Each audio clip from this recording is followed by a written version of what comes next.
Winter 1944. Somewhere in Germany, the trembling hand of Hauptmann Klaus Richter held the pen like it was the last anchor to sanity. Outside his command post, the darkness swallowed everything. The rain hammered against the wooden walls. Somewhere in that darkness, they were coming. He knew they were coming. The lamp flickered as Richter bent over the field report. His handwriting, once precise and military, now sprawled across the page like the scrawl of a desperate man. The words came slowly at first, then faster, spilling out like a confession. When the Texans attack, order your men to pray. He paused, drew a shaking breath. Artillery cannot save you. Reserves cannot save you. Only surrender if they allow it. Richter set down the pen. 23 years old, a veteran of Russia, a holder of the Iron Cross, and now writing his own obituary in the form of a tactical assessment. The sound came then, distant, rhythmic, American boots on wet earth. They were here. 3 years earlier, Texas, December 7th, 1941. The radio crackled in the workshop where James Dalton stood elbow deep in an oil pump mechanism. The voice coming through the speaker didn't make sense at first. Pearl Harbor, Japanese aircraft, burning ships, dead Americans. Jim straightened slowly. Oil dripped from his fingers onto the concrete floor. He was 25 years old. He had a good job with the Houston Drilling Company. He had a girl he was planning to propose to. He had a future that looked like a straight line into comfortable obscurity. The radio kept talking. The numbers kept climbing. 2,000 dead, maybe more. Jim's older brother Tommy worked at Pearl Harbor, naval mechanic. Same hands-on approach to machinery that ran in the Dalton blood. The phone on the wall rang. Jim already knew what the voice on the other end would say. His mother voice hollow. Tommy's name on a list. Body never recovered. Jim hung up the phone, wiped his hands on a rag, looked at the oil pump he'd been fixing. It didn't matter anymore. Nothing mattered except one thing. He walked out of the workshop, left the door open, never came back. 60 miles south San Antonio. Bobby Hayes sat on his horse watching the sun paint the ranch in shades of gold. At 21, he already had the weathered look of a man who'd spent his whole life under the Texas sky. His father's ranch stretched out in every direction, an ocean of grass and cattle, an endless horizon. The foreman rode up fast. Radio news. The old man's face told Bobby everything before a single word came out. Bobby dismounted, led his horse to the stable, unsaddled her with the same careful attention he always used, hung the tack on its proper peg. Then he walked into the ranch house and told his father he was leaving. His father, a man of few words, nodded once. "You're a Hayes," was all he said. "Do what needs doing." Bobby packed a single bag. At dawn, and he was gone. El Paso. The same day, Michael Chen stood in front of the bathroom mirror, trying to see what everyone else saw. Chinese eyes, Chinese face, American heart. His father had come to America before he was born.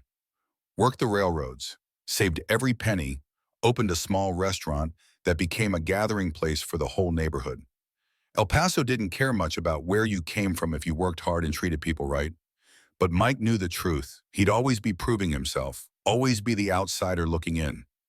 The news about Pearl Harbor changed something in him.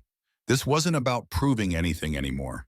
This was about belonging to something bigger than himself, something that didn't care about the shape of your eyes. He was 22, small for his size, but his father had taught him to shoot when he was 8. By 12, Mike could hit a running jackrabbit at 200 yards. He walked into the recruiting office that afternoon. The sergeant looked at him with undisguised suspicion. "We're at war with Japan," the sergeant said slowly, like Mike might not understand English. "I know," Mike said. "That's why I'm here." Dallas, the quiet suburb. William Crawford sat at his kitchen table grading history papers. His wife, Mary, was putting their 2 daughters to bed upstairs. The radio played swing music softly in the background. Then the music stopped. The announcer's voice broke through. Bill set down his red pen and listened. At 32, he was older than most men who'd be enlisting. He had a teaching position, a family, responsibilities. But Bill Crawford taught history. He taught about Valley Forge, about Gettysburg, about the Argonne Forest. He taught about men who'd faced the moment when history demanded an answer. Now history was asking him. Mary came downstairs, saw his face. She was a smart woman. She'd married a history teacher. She knew how this story went. When she asked, "Tomorrow," he said. She nodded. Didn't cry? Not yet. Fort Hood, March 1942. They called it an experiment. The Army didn't use that word officially, but everyone knew. One battalion, all volunteers, all from Texas, all handpicked for specific qualities that showed up in their recruitment files. Farm boys who could shoot, ranch hands who could ride, oil workers who understood machinery, city kids who could think on their feet. The theory was simple. The German Blitzkrieg had shown that modern war rewarded aggression and initiative. The British commandos had proven that elite, highly trained units could punch above their weight. The Russians had demonstrated that soldiers fighting for their homeland fought with a ferocity that couldn't be manufactured. What if you could combine all three? What if you took men from a place that still remembered the frontier? Men who grew up with guns and horses and the kind of self-reliance that came from working land that wanted to kill you. Men who volunteered, who wanted to be there, who had personal reasons to fight. What if you trained them, not like regular infantry, but like something new? Something the enemy had never seen before. The brass decided to find out. They called it the 141st Infantry Battalion. On paper, it looked like any other unit. Same table of organization, same equipment allocations, same rank structure. But the men who started arriving at Fort Hood that spring were different. They could feel it themselves, the way they looked at each other, the way they moved, the quiet confidence that came from men who'd already proven themselves in other arenas. Jim Dalton showed up on a Tuesday. The sergeant processing him looked at his file. "Says here you were making good money in Houston. Oil industry." "Yes, sir." "Says your brother died at Pearl." "Yes, sir." The sergeant stamped the file. "Welcome to the 141st Son. Hope you brought your appetite for payback." Jim just nodded. He didn't need to explain. The sergeant understood. Bobby Hayes arrived the same week, refused to wear boots at first, showed up to formation in his riding boots.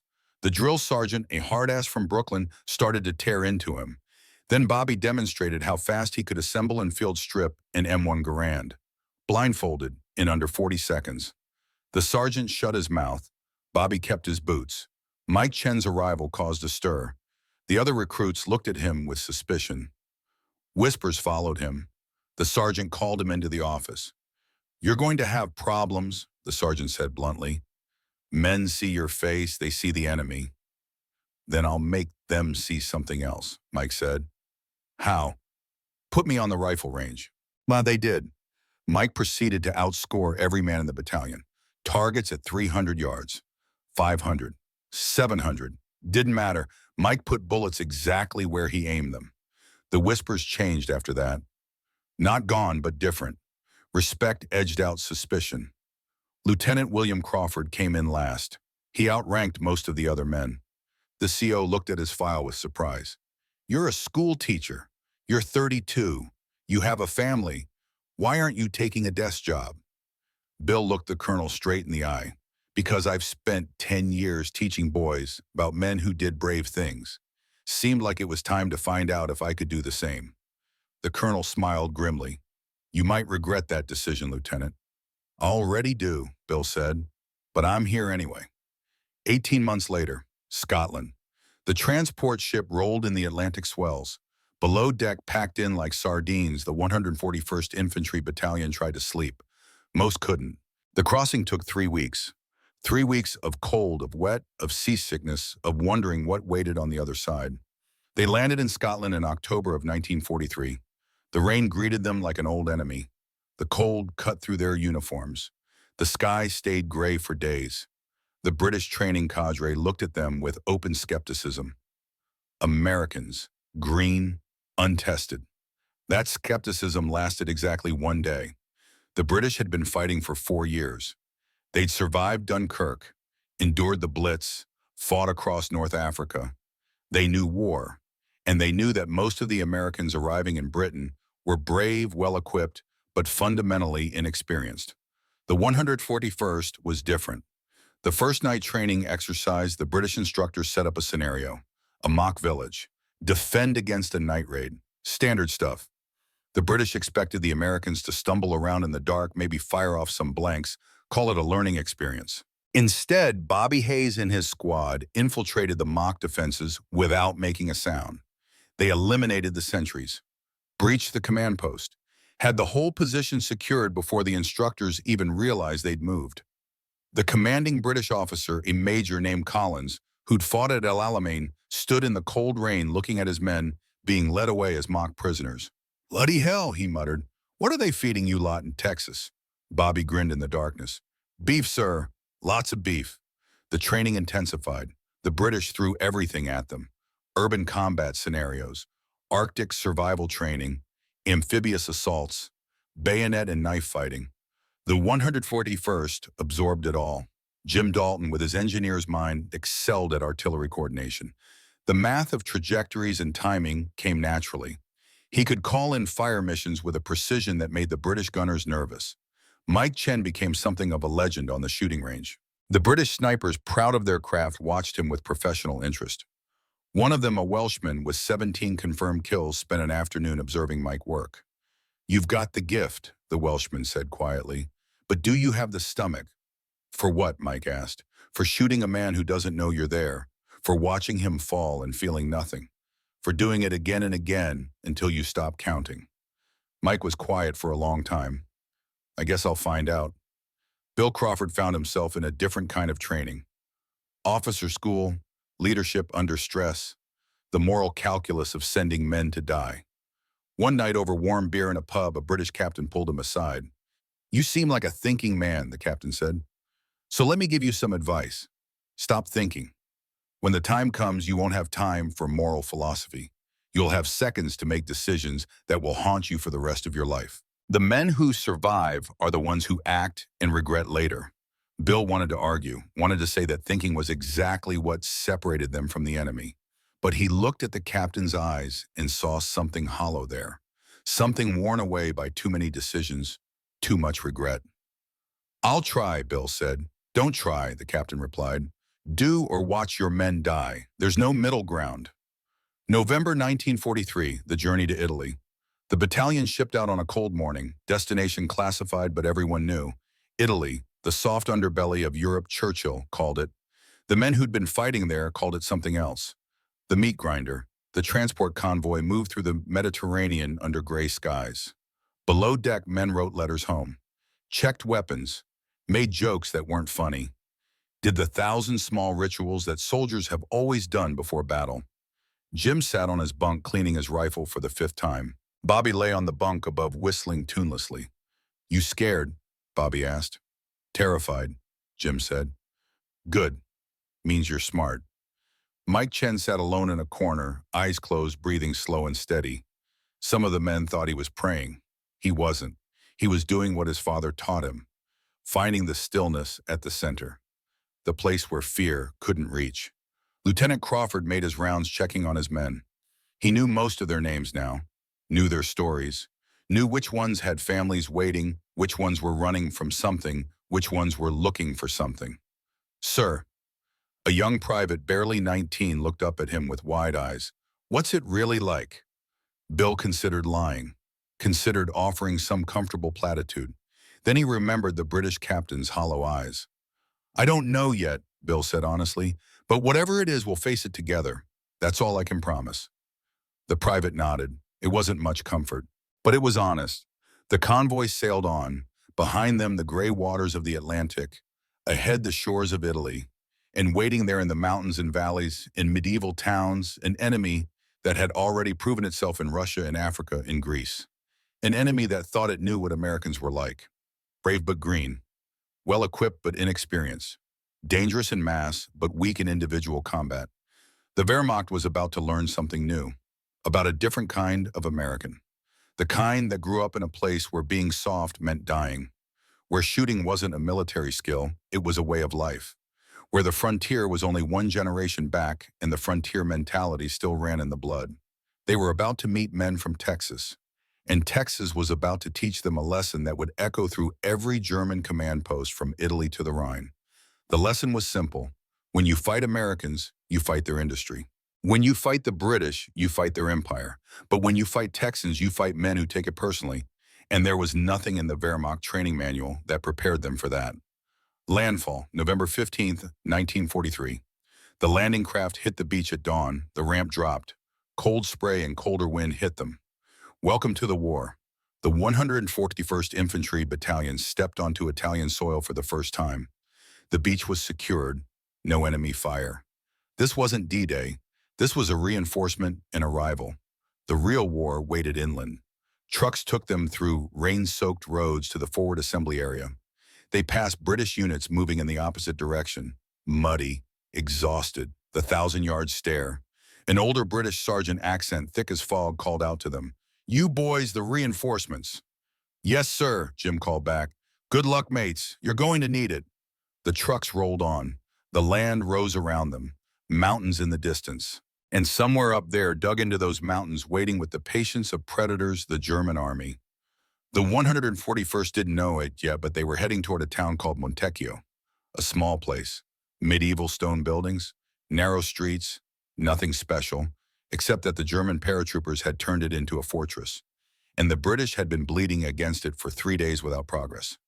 And the brass had decided to try something different. They'd decided to unleash the Texans. The briefing. November 16th, 1943. The officers gathered in a farmhouse that served as battalion headquarters. Maps spread across a wooden table. The British liaison officer, a major with a bandaged hand, pointed at the map. Montecchio, population 200 before the war. 0 now, civilians evacuated. The Germans moved in 2 weeks ago. Elite paratroopers, Fallschirmjäger. Best they have. He paused, lit a cigarette with his good hand. The town is a natural defensive position. Narrow approaches, stone buildings with thick walls, perfect fields of fire. We've tried 3 assaults, lost 200 men, gained nothing. Lieutenant Crawford studied the map. What's the strategic value? It controls the road to the valley beyond. We can't advance until we take it. We can't bypass it because they'll hit our supply lines. So we're stuck, Bill said. We were stuck, the major corrected. Until you arrived. Your orders are simple. Take Montecchio. Use whatever methods you deem necessary. The room fell quiet. Whatever methods necessary. That was a blank check written in blood. Jim Dalton spoke up. What about artillery support?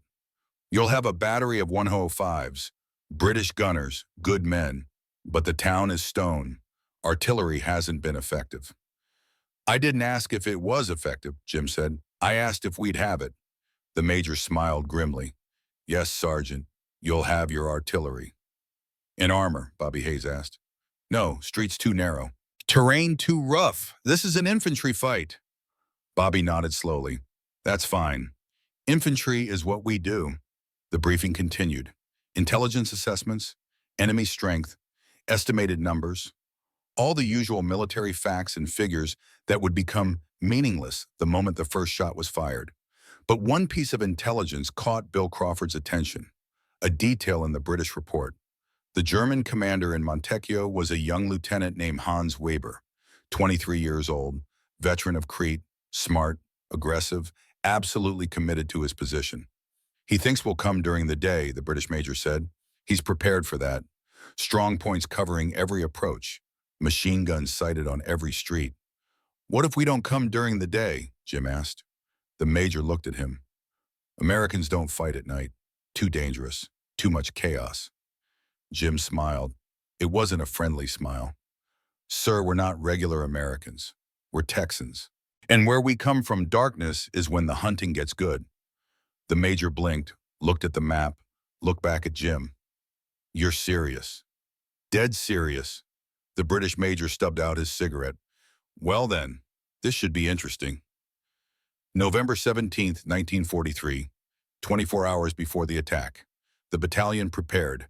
Men checked weapons, sharpened knives, wrote letters, made peace with whatever god they believed in.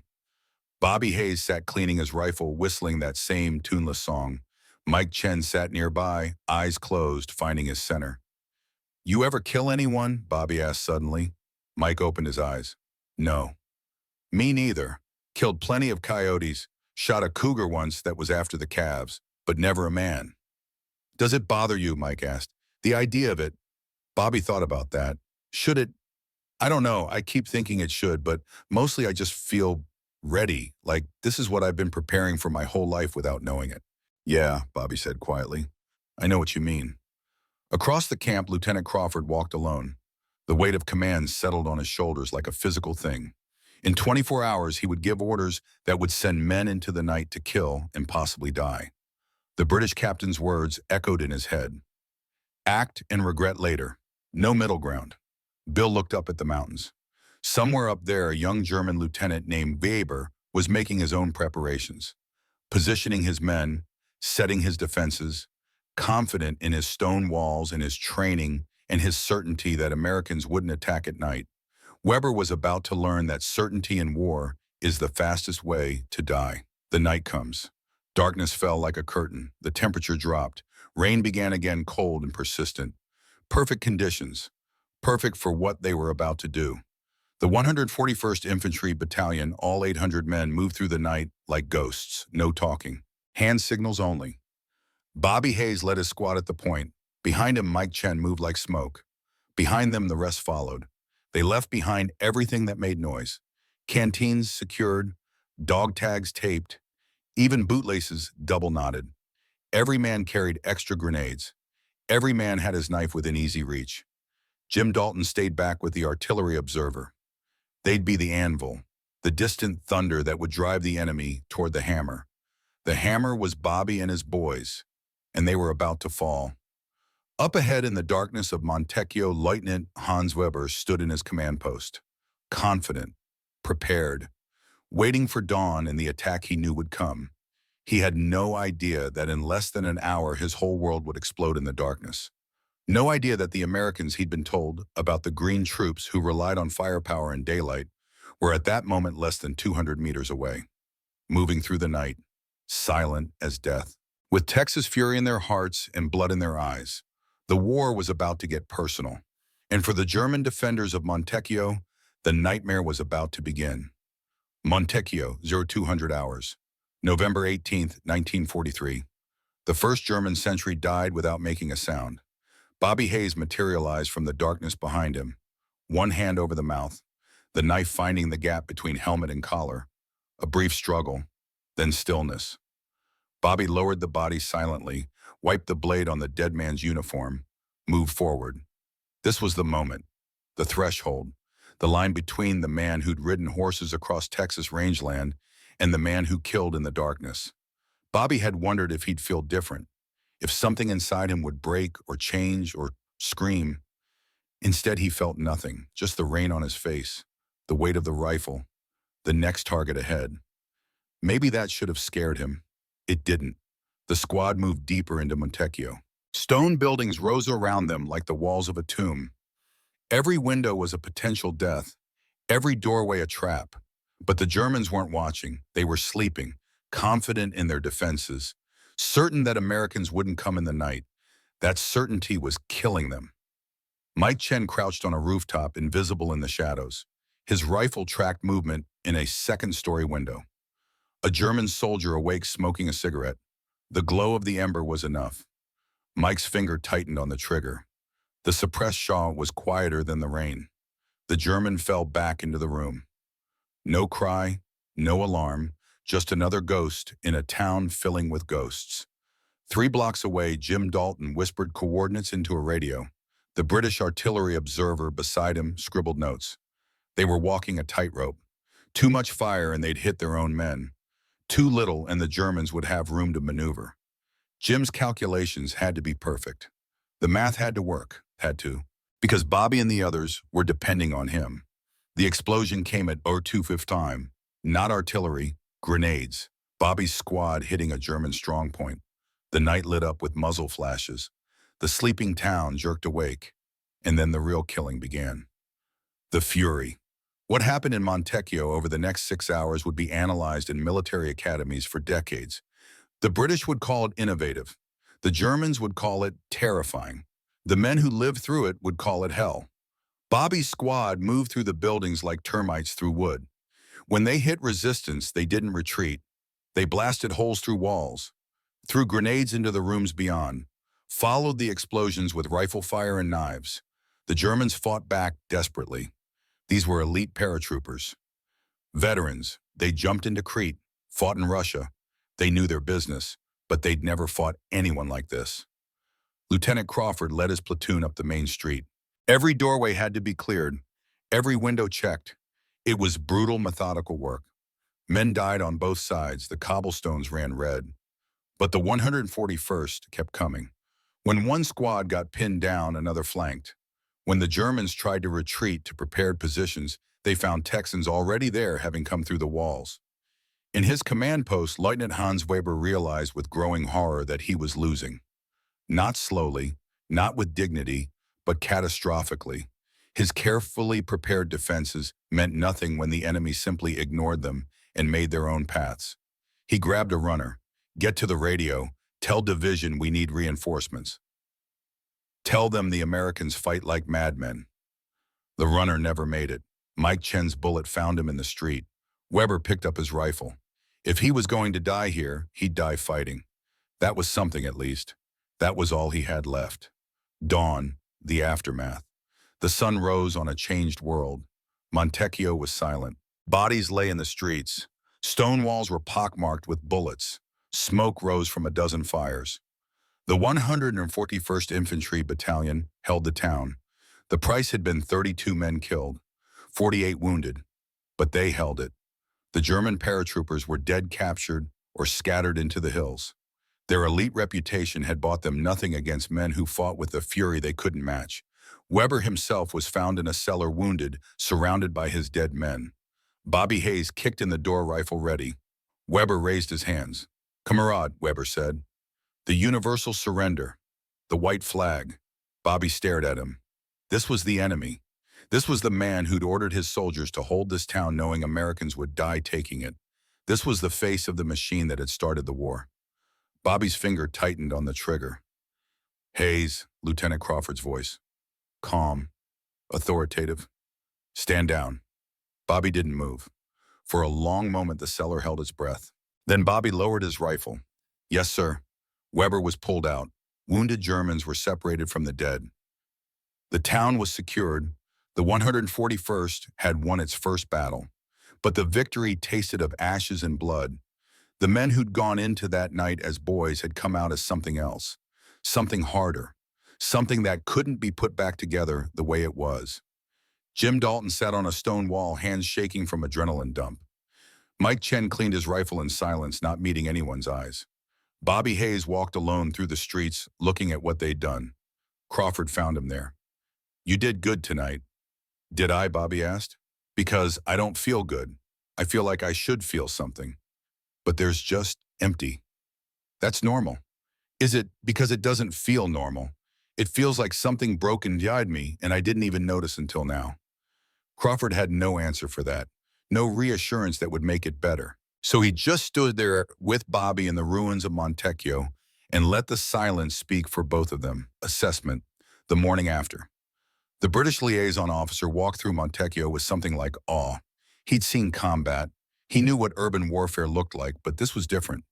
The systematic destruction, the improvised tactics, the sheer violence of it.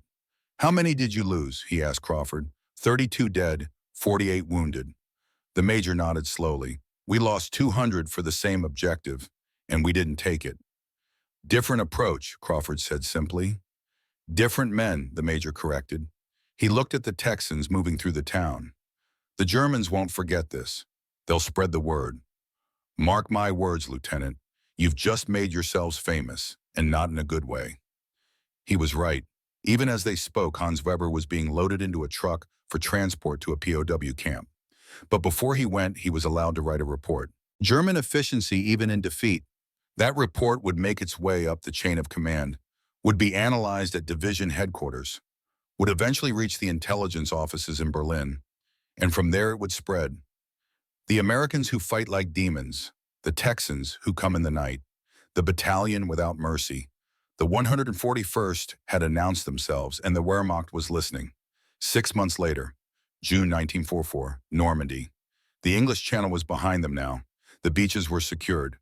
But ahead lay the hedgerows, bocage country, every field a fortress, every hedge a wall of earth and roots 8 feet high. The 141st had spent the intervening months fighting up the Italian peninsula. More towns, more mountains, more dead Germans and dead Texans. The casualty list grew. The replacements came, but the core remained. Jim, Bobby, Mike, Crawford, the survivors of Montecchio. They were harder now, leaner. The soft edges burned away. They knew their business. And their business was killing. France was supposed to be different. The Great Liberation, the crusade against tyranny, noble and pure. It wasn't. The hedgerows were a nightmare. Worse than Italy in some ways. At least in Italy you could see the enemy sometimes. Here everything was hidden. Every hedge could hide a machine gun. Every field could be a kill zone. And defending those hedgerows was the 12th SS Panzer Division.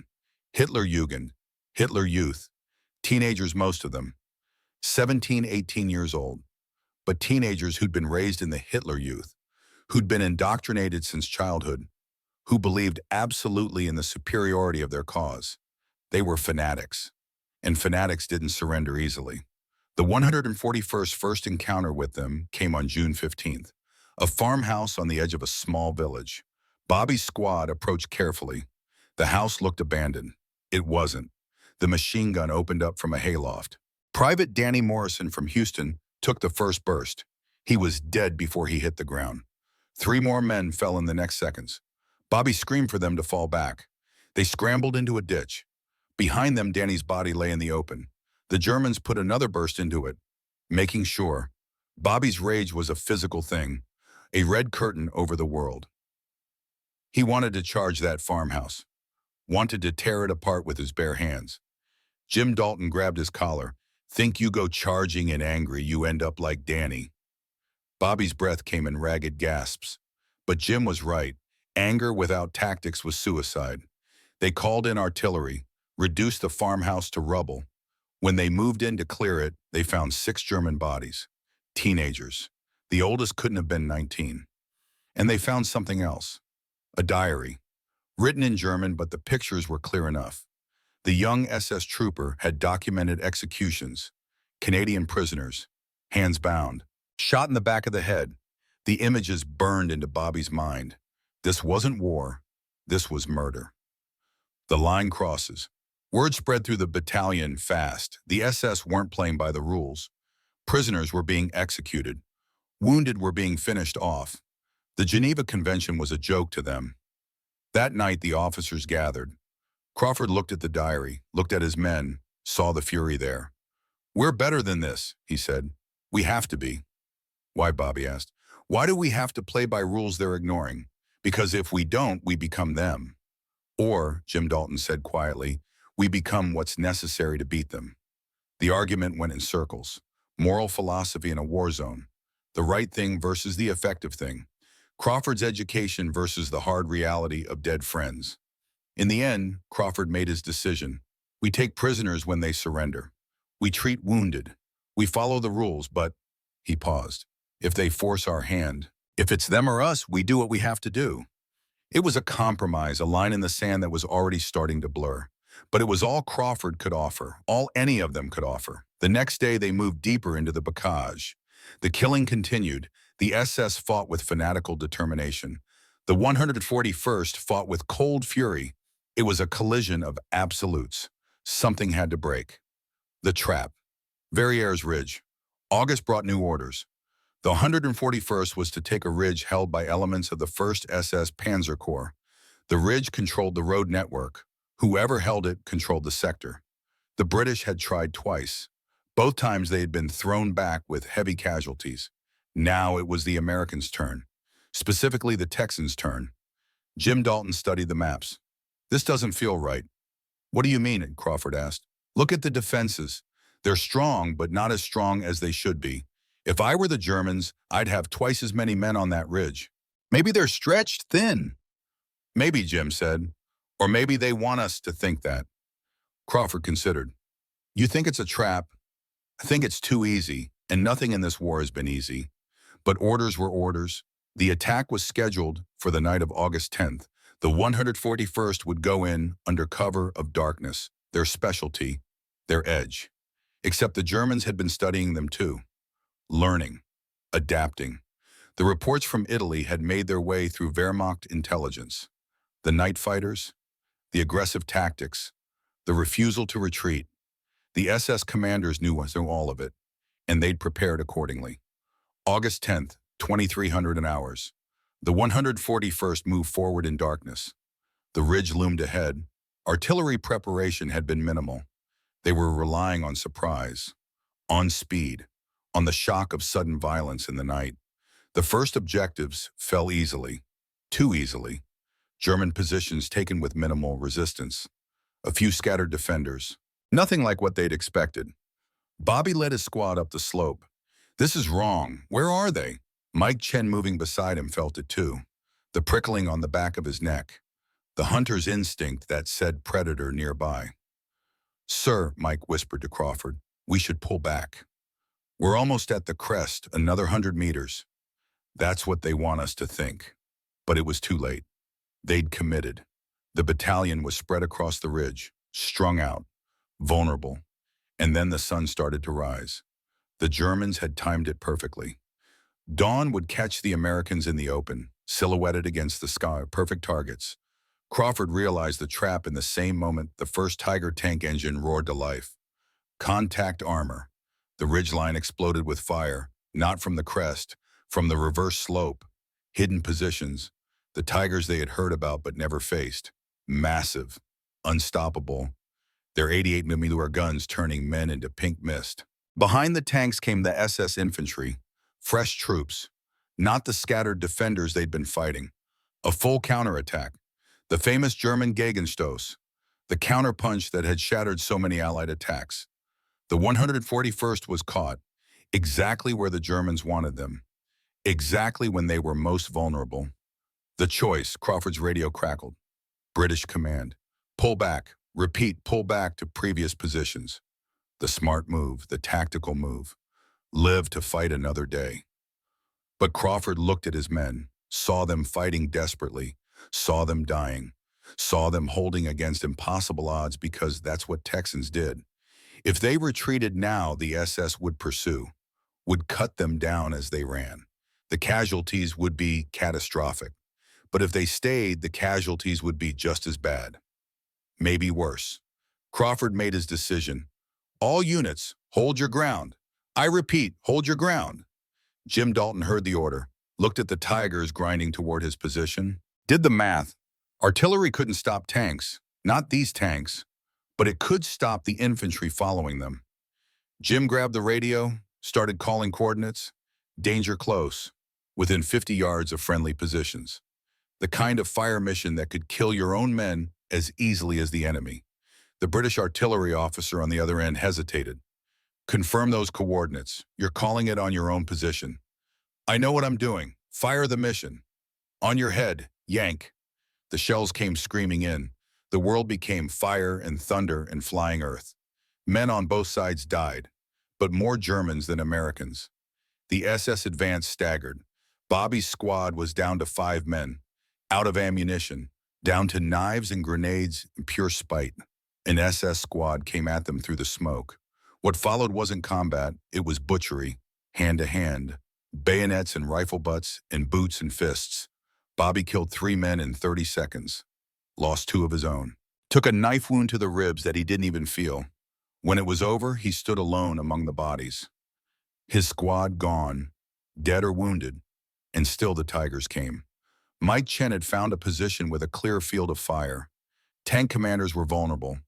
They had to expose themselves to sea, to direct their vehicles. Mike started picking them off, one by one. Precision shots at 400 meters. The Tigers started to button up, blind, unable to maneuver effectively without commanders. It was a small thing, but in war, small things matter. 6 hours later, British reinforcements arrived at noon. By then, the 141st had been holding the ridge for 6 hours, against tanks, against elite SS troops, against everything the Wehrmacht could throw at them. They'd held because retreat meant death. They'd held because Crawford told them to. They'd held because they were too stubborn to know when they were beaten. The butcher's bill was terrible.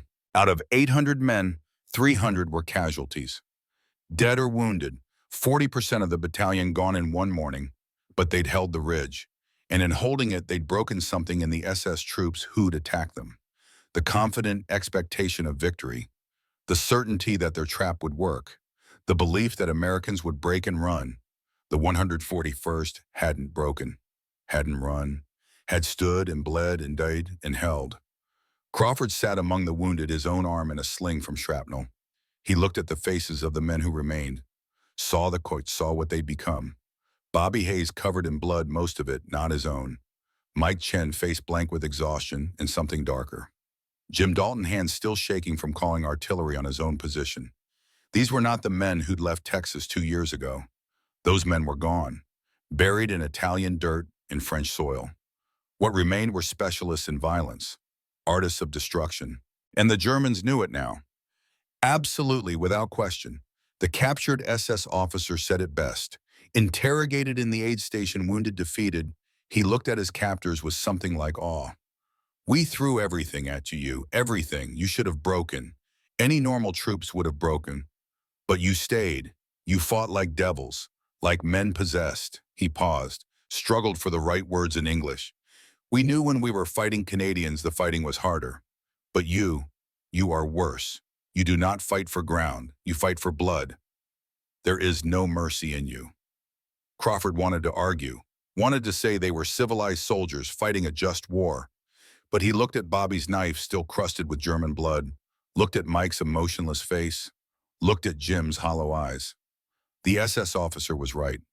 They'd crossed a line somewhere between Montecchio and this blood-soaked ridge, crossed it so gradually they hadn't noticed. Until now. "Get him to the POW cage," Crawford said tiredly. That night, the battalion pulled back to rest positions. Replacements would come. The line would be held by fresh troops. The 141st had earned a break. But there was no break from what they'd become. No rest from the nightmares that were already forming. No escape from the knowledge that they'd found something inside themselves they couldn't put back. Jim sat alone cleaning his rifle. The mechanical motion was soothing, familiar, but his hands wouldn't stop shaking. Bobby lay on his back, staring at the sky.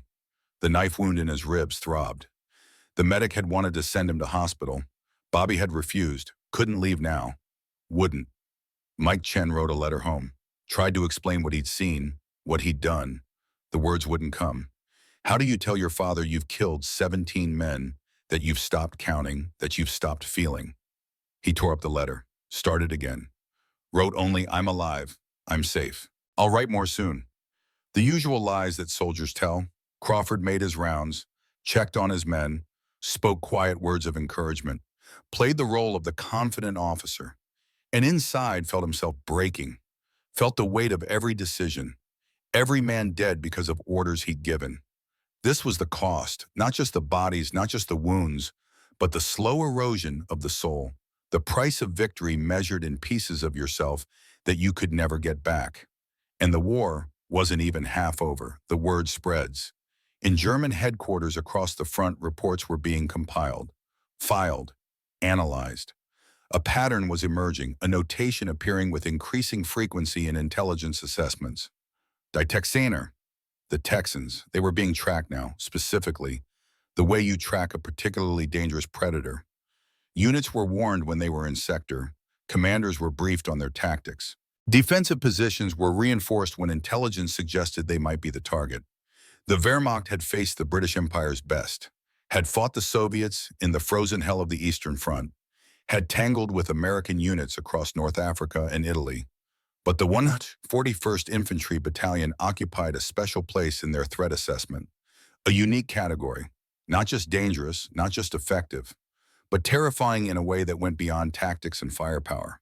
They fought like men who'd made peace with death, who'd traded mercy for momentum, who'd decided that the only way home was through an ocean of enemy blood. And the Germans' veteran warriors all recognized something in that. A mirror of their own Eastern Front brutality, a reminder that Americans, when pushed far enough, could be just as savage as anyone. Perhaps more so, because they'd come from a place of plenty and peace, and they'd chosen this path, volunteered for it, embraced it. That made them unpredictable, uncontrollable, unstoppable. A Wehrmacht division commander put it succinctly in a late August report: "When the Americans attack, we prepare our defenses. When the British attack, we reinforce our positions. When the Texans attack, we pray for survival because they do not come to take ground. They come to take lives. The report made its way to Hauptmann Klaus Richter, still alive, still fighting, still writing his observations. His December warning had been prophetic, and it was about to get worse, because the 141st Infantry Battalion had one more hell to endure, one more nightmare to walk through, a place where the earth itself was the enemy and survival was a daily miracle. They were going to the swamps. And when they emerged, if they emerged, they would be legends, or ghosts, or something in between that had no name in any language. The devils from Texas were about to earn their reputation. Again, November 1944, the Netherlands. Rain fell from a sky the color of old iron. It had been falling for 3 days. 3 days of cold that seeped into bones and stayed there. 3 days of mud that swallowed everything. The 141st Infantry Battalion stood at the edge of hell and looked into it. For them stretched the shelled estuary, or what used to be land before the Germans opened the dikes and flooded everything.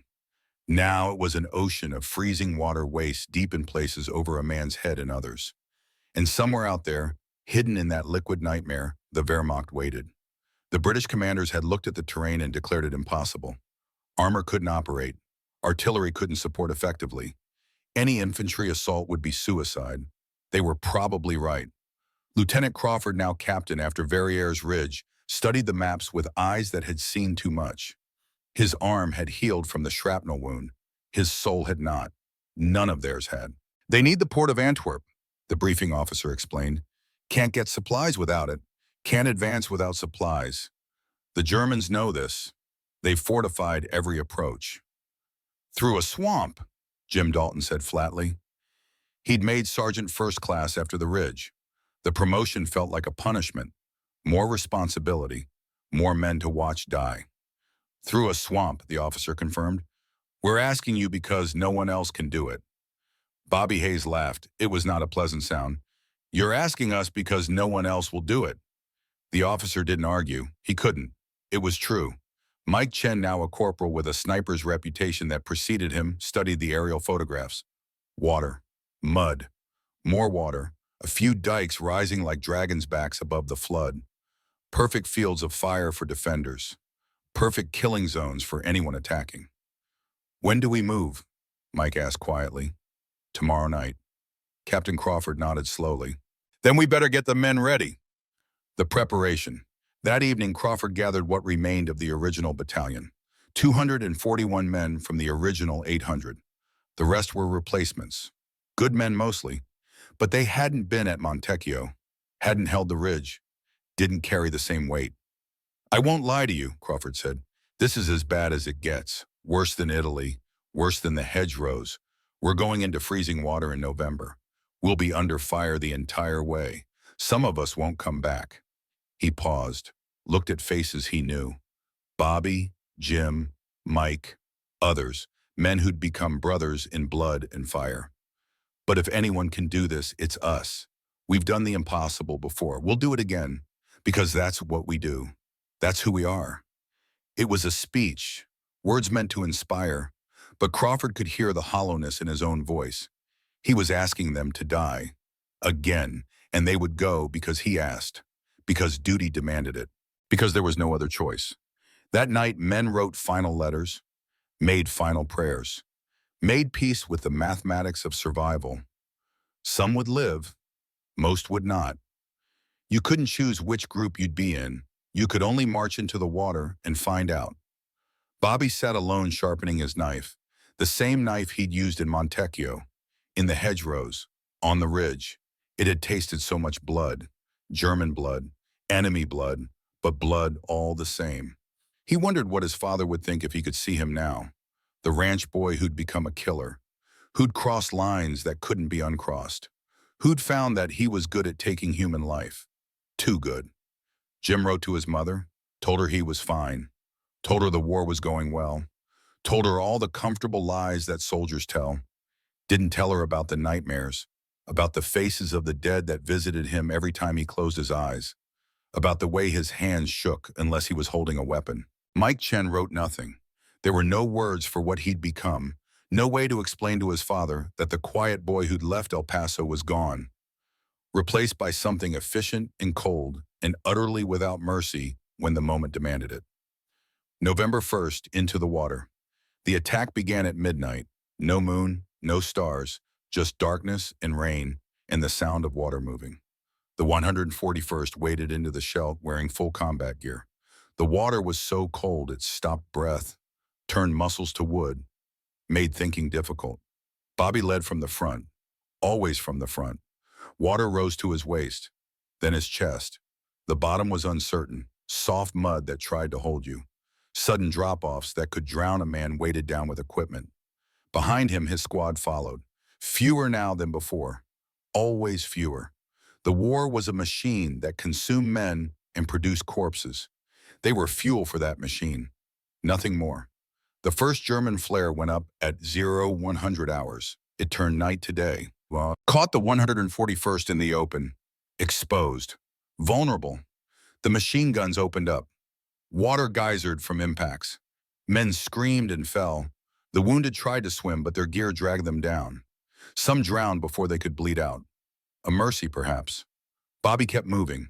Forward, always forward, because stopping meant dying, and dying meant failing, and failure was not permitted. Not allowed, not possible. Jim coordinated fire support from a dike behind them, but the Germans were dug in, fortified. His artillery could suppress, but not destroy. The infantry would have to root them out, yard by yard, body by body. Mike found a position on a half-submerged building, set up his rifle, started picking targets. German machine gunners, officers directing fire, anyone who looked important. The cold made his hands numb, but his shots were still precise, still lethal. Each German that fell meant one less gun firing at his brothers. Simple math, brutal calculus. He'd become very good at both. The breakthrough. It took 72 hours, 3 days of fighting in freezing water, 3 days of men dying from hypothermia as much as bullets. 3 days that felt like 3 years. But the 141st kept coming, kept pushing, kept dying and advancing and refusing to stop. The Germans defending the Scheldt had expected the terrain to do most of their work, expected the Americans to turn back, to realize the cost was too high, to choose survival over objectives. They were wrong about the Texans, had been wrong from the start. On the morning of November 4th, Bobby's squad reached the main German defensive position, a fortified farmhouse on a dike, the last strong point. Take it and the road was open. Bobby had 12 men left. The farmhouse held 30 Germans. The mathematics were impossible. Bobby didn't care about mathematics. He fixed his bayonet, looked at his men, saw the same hollow determination in their eyes that he felt in his chest. Once more, he said. They went over the top like ghosts rising from water. The Germans saw them coming, fired everything they had. Bobby took a round through the shoulder, kept running, another through the thigh, kept running. He hit the farmhouse like a hurricane, grenades through windows, rifle fire through doors, then inside with knife and bayonet and fists and boots and pure animal fury.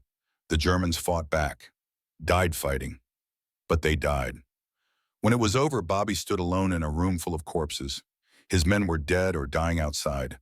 The farmhouse was his. The objective was taken. He sat down heavily, looked at his wounds. They hurt now, everything hurt. He was so tired, so very tired. Captain Crawford found him there an hour later, surrounded by dead Germans, bleeding from multiple wounds, eyes empty of everything except exhaustion. It's done, Bobby said. The route is clear. Crawford knelt beside him. You're hit bad. We need to get you to medical. How many did we lose? Crawford was quiet for a long moment. 60 dead, 112 wounded, out of 400. Bobby closed his eyes. More names for the list, more faces for the nightmares, more weight on a soul that could barely carry what it already held. Was it worth it? Bobby asked. Crawford had no answer. There was no answer. Just the mission, just the objective, just the endless grinding mathematics of war. 5 months later, March 1945, Germany. The war was ending. Everyone could feel it. The Wehrmacht was collapsing. The Third Reich was dying. But dying things were dangerous. desperate, unpredictable. The 141st pushed into Germany itself, the enemy homeland, the source of all the death and horror. They found the camp on March 15th, a small place, a sub-camp of Dachau. The guards had fled, left behind the evidence of their crimes. Captain Crawford walked through it in silence, saw the ovens, the mass graves, the survivors too weak to stand, the children with old eyes. This was why. This was the reason for all of it.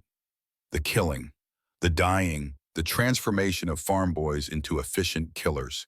This absolute evil required absolute response. Bobby stood before a wall where prisoners had been shot. The bullet holes told the story. Hands bound, shot from behind, executed for the crime of existing. Something broke in Bobby then. Or maybe it had been broken for a long time and he was only now noticing. He thought of all the Germans he'd killed. Wondered if he'd killed enough. Wondered if killing could ever be enough to balance this. Mike Chen found children in one of the barracks, starving, terrified. He gave them his rations, spoke to them gently in a voice he hadn't used in 2 years, tried to remember what kindness felt like. Jim Dalton sat outside the camp and vomited. Not from the smell, though that was terrible, but from the realization of what they'd been fighting, the magnitude of the evil, the necessity of every brutal thing they'd done. That night, the officers gathered. Crawford looked at his men, saw the validation in their eyes, and the horror, both at once, inseparable. "We did the right thing," Crawford said. "Whatever we had to become, whatever we had to do, it was necessary. This proves it."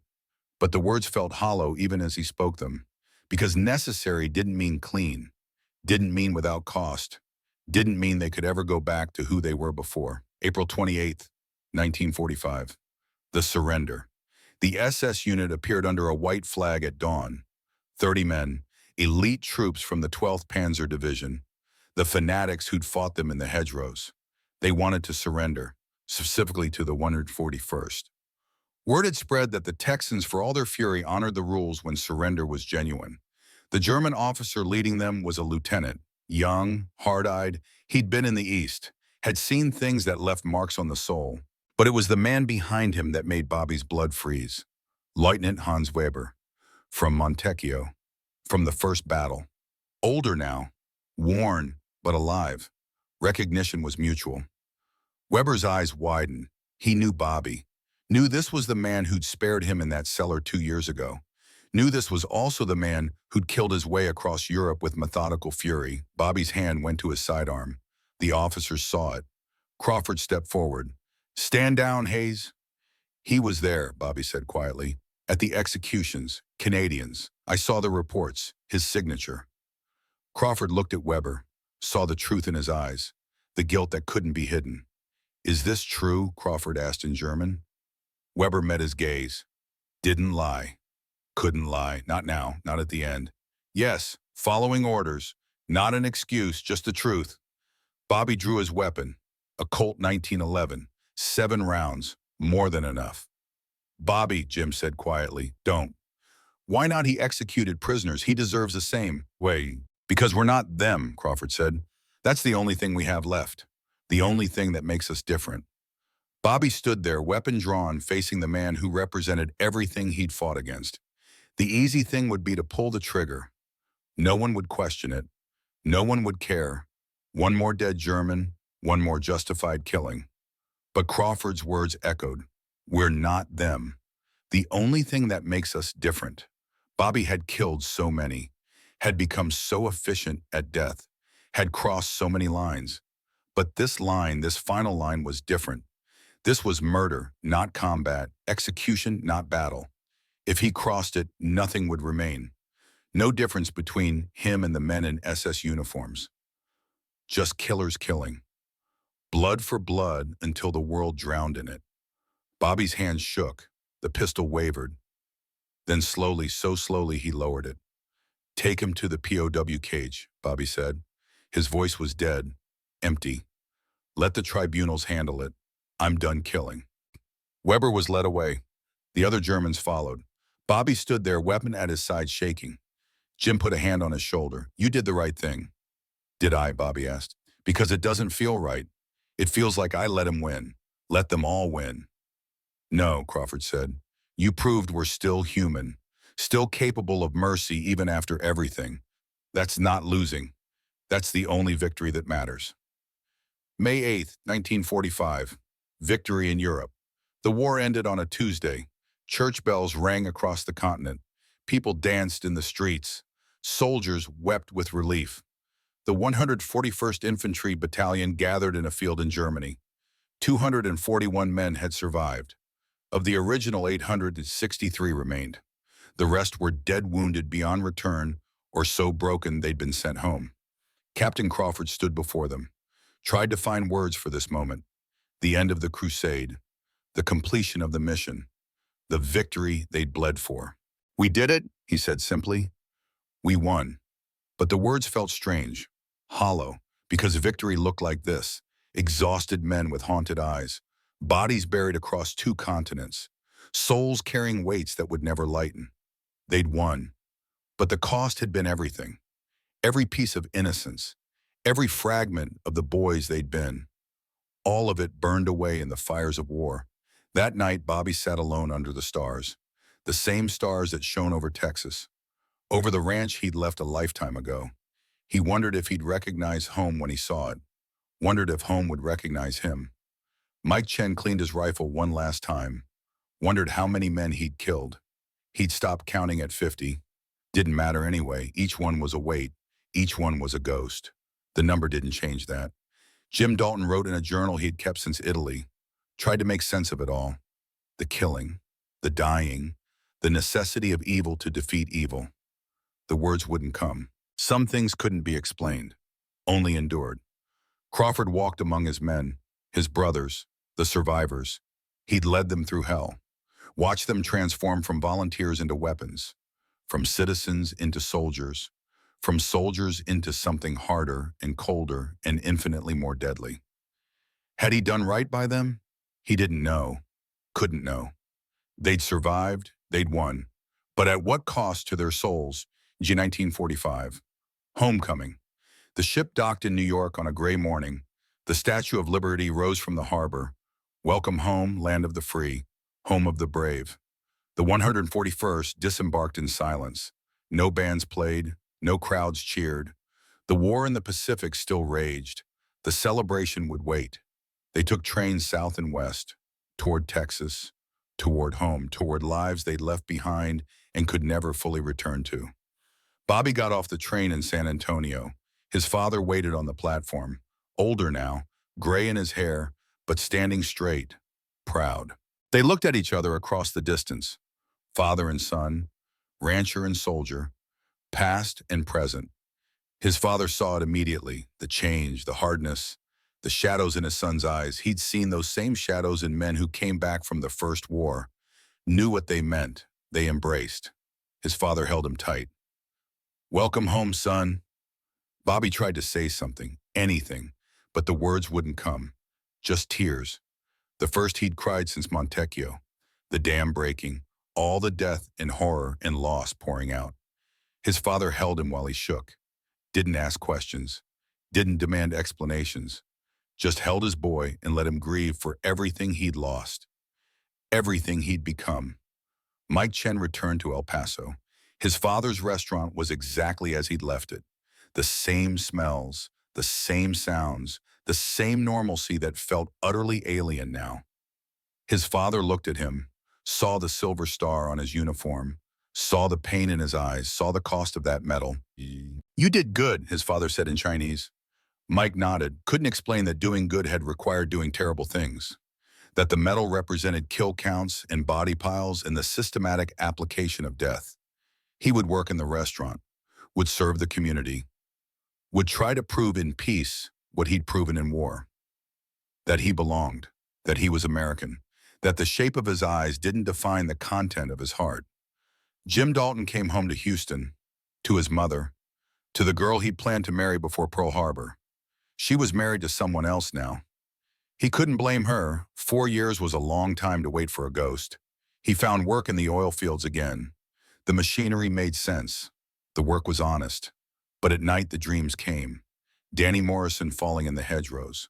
The farmhouse at the Scheldt. The faces of all the men he'd killed with carefully calculated artillery. He would wake shaking, would sit in the darkness until dawn, would wonder if he'd ever sleep peacefully again. Captain William Crawford returned to Dallas, to Mary and his daughters. They'd grown while he was gone, didn't quite remember him. He was a stranger wearing their father's face. Mary looked at him and saw the cost immediately, the weight he carried, the guilt that never left his eyes. She'd waited 4 years for him to come home. Now she understood he never fully would. Part of him was still in Europe, still on that ridge, still making the decisions that killed good men. He would return to teaching, would try to explain to young students what war was really like, would fail because words couldn't capture it, could never capture it. The silence, the 141st Infantry Battalion's story was classified for 30 years. The missions had been sensitive, the tactics had been brutal, the military didn't want certain details public. So the men who'd fought came home to silence. They couldn't talk about what they'd done, couldn't share the weight, couldn't explain to anyone who hadn't been there why they jumped at loud noises, why they couldn't sleep, why they sometimes looked at civilians with incomprehension. How could you care about such small things when you'd seen what they'd seen? They found each other sometimes. Bobby and Jim and Mike would meet for beer in silence. They didn't need to talk. The shared weight was enough. The knowledge that someone else understood, someone else remembered. Crawford wrote his memoir in 1952, put it in a drawer, couldn't publish it. Too raw, too honest, too revealing of what good men had to become to defeat evil men. The years passed, the Korean War, Vietnam, the world kept turning. The 141st story stayed buried, known only to those who'd lived it and those who'd fought against it. 1976, the bicentennial. Jim Dalton was 60 years old when the reporter found him. Young woman, earnest, doing a story on World War II veterans for the bicentennial. "Were you heroes?" she asked. Jim looked at her, saw the expectation in her eyes, the desire for a clean narrative. Good versus evil. Heroes and villains. Simple truths. He thought about Montecchio, the Scheldt, the Ridge, the men who'd died, the men he'd killed, the terrible mathematics of survival. "Heroes don't have nightmares for 30 years, he said finally, "but we do it again because some things are worth fighting for. Freedom, dignity, the chance for everyone to live without fear. We paid a price for that. A terrible price, but it was worth paying." The reporter wrote it down, published the story, a small piece in a local paper. Nothing big, nothing that would change the narrative. But it was something, a small crack in the silence, a recognition that the men who'd fought had sacrificed more than just years. They'd sacrificed pieces of their souls. The truth emerges. In the 1970s, German archives opened. Historians started finding the field reports, the intelligence assessments, the warnings about Die Texaner. The story started to come together. The night attacks, the mouse-holing, the relentless aggression, the reputation that made hardened Wehrmacht veterans nervous. When the Americans attack, we call for artillery. When the British attack, we call for reserves. When the Texans attack, we pray. The quote appeared in a dozen German after-action reports. Different words, same sentiment. The 141st Infantry Battalion had been feared. Genuinely feared, by an enemy that didn't scare easily. Bobby read about it in a magazine article. He was 63, grandchildren now, a successful ranch, respectable life. The nightmares had faded to manageable levels. The shaking had mostly stopped. He called Jim. "You see the article?" "Yeah, strange to read about yourself like that, like reading about a different person." "Was a different person," Bobby said. "That kid who went to war, he's dead. Been dead for 30 years. "We all died over there," Jim agreed. "Just took us a while to realize it." Mike Chen read the same article, saw his name mentioned. The legendary sniper, the quiet Chinese American who'd racked up numbers that made the record books.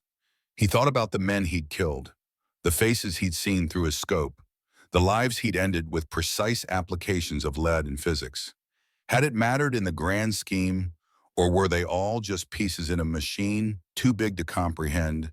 He didn't know, would never know, could only live with what he'd done and try to find meaning in the aftermath. The final reflection. Crawford died in 1982. Heart attack, quick. A mercy, perhaps. His last words to Mary were an apology. For leaving, for coming back different, for the weight he'd carried and couldn't share. At his funeral, the survivors gathered, 60 of them still alive. Old men now, gray and worn and carrying weights invisible to everyone else. They stood at attention while taps played.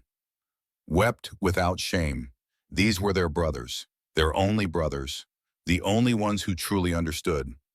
Jim gave the eulogy, spoke about duty, about sacrifice, about good men doing terrible things because the alternative was worse.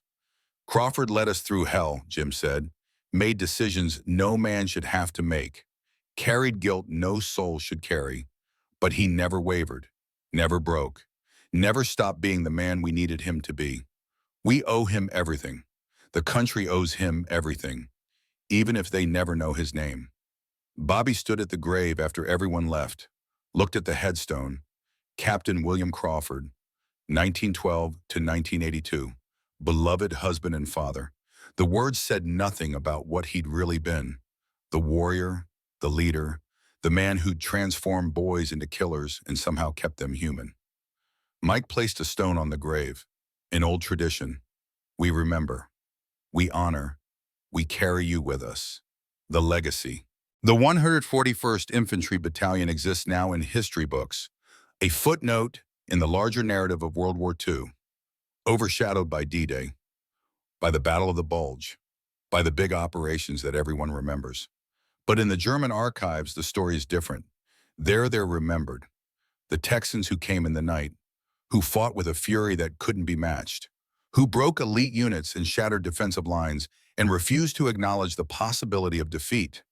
They were not the biggest American unit, not the most famous, not the most decorated, but for 18 months in hell, they were the most feared, and that fear was earned in blood and fire and the systematic application of violence, in the transformation of ordinary men into extraordinary killers, in the terrible price they paid for victory.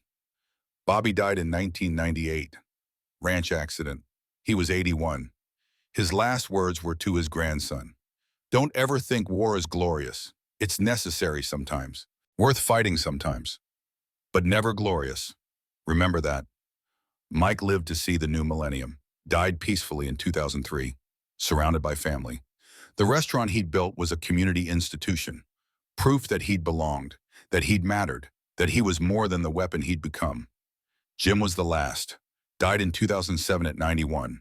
He'd outlived his nightmares, outlived his guilt, outlived everyone who'd understood. At his funeral, a young soldier in dress uniform stood at attention. Great-grandson, heading to Iraq, following the family tradition. Jim's daughter pulled the soldier aside after, gave him her father's journal, the one he'd kept since Italy, the one he'd finally allowed to be read. Learn from this, she said. Learn what it costs, what it really costs, then decide if it's worth paying. The final truth. The men of the 141st Infantry Battalion were not heroes in the Hollywood sense. They didn't ride off into sunsets, didn't emerge unscathed, didn't get the happy endings. They were ordinary Americans who became extraordinary killers because the moment demanded it, who found reserves of courage and brutality they didn't know they possessed, who crossed lines they couldn't uncross and paid prices they couldn't calculate. They won the war, defeated evil, saved the world from tyranny, did all the things that history celebrates, but they also lost themselves in the process, became something other than what they'd been, traded innocence for effectiveness, traded mercy for momentum, traded pieces of their souls for strategic objectives, and they did it anyway, because someone had to, because the alternative was unthinkable, because when evil is absolute, the response must be total.